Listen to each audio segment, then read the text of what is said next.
Cette leçon s'adresse aux stagiaires de première année audiovisuelle et concerne l'écriture de scénario. Pour l'écriture de scénario, on a besoin d'agencer une intrigue. Qu'est-ce que c'est qu'une intrigue?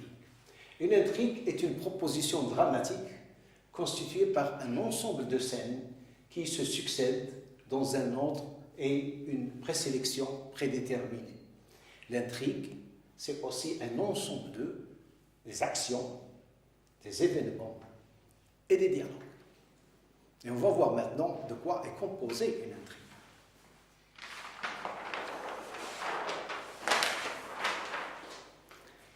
L'intrigue est composée de 5 éléments.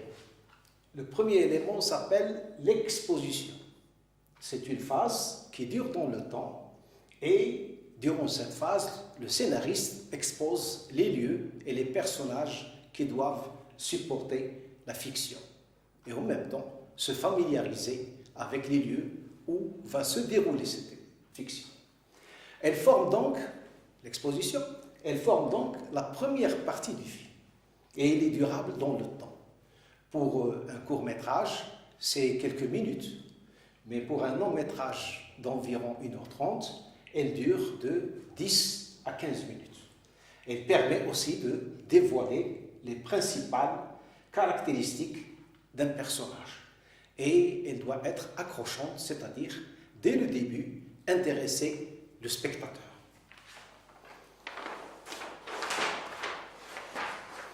Le deuxième élément s'appelle l'incident déclencheur. Cet élément-là est ponctuel, contrairement à l'exposition. C'est un élément ou cet événement plutôt, déclenche ce qu'on appelle la crise. Et cette crise-là, elle va engager un ou plusieurs personnages. Donc elle intervient à la fin de l'exposition. La crise, ou plutôt l'incident déclencheur, amorce le développement de l'intrigue. Et c'est un événement dramatique inutile. Et l'incident déclencheur, comme son nom l'indique, va déclencher le troisième élément qui compose la crise et qu'on appelle la crise tout court. La crise est une phase dramatique durable. Pour un film de 1h30 à peu près, la crise peut durer jusqu'à 1h15, 1h20 minutes.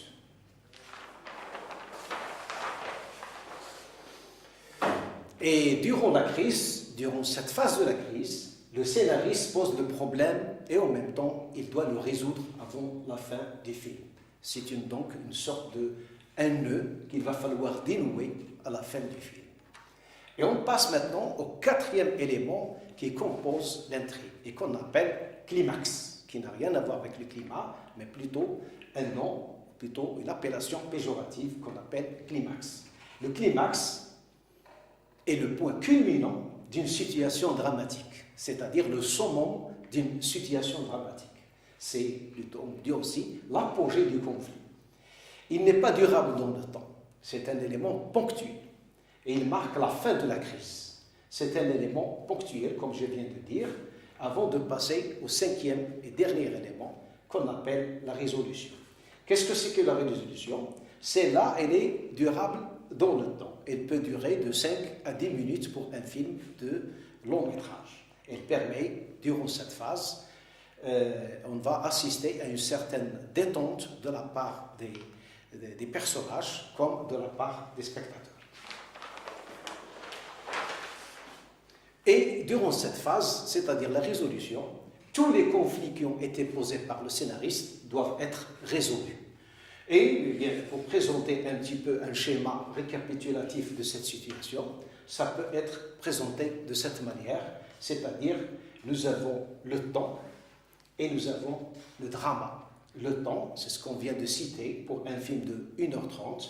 Il y a une première phase de 10 à 15 minutes durant laquelle il y a une sorte d'exposition des personnages et du lieu. Ça se passe ici. Et puis il y a une montée de la tension qu'on appelle la crise. Durant cette phase, tous les personnages doivent être en crise, ou plutôt se trouvent en crise.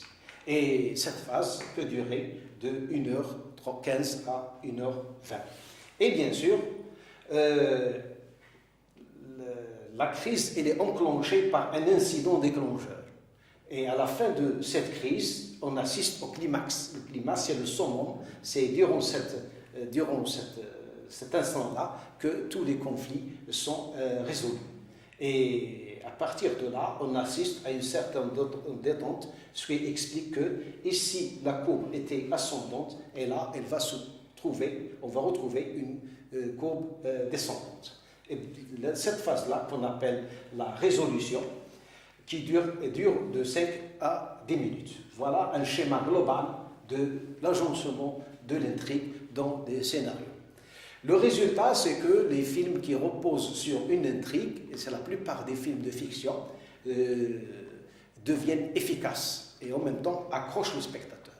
Si on respecte un petit peu ce schéma, si on respecte l'agencement, l'utilisation de ces éléments, on finit le plus souvent à avoir un film efficace. Et merci.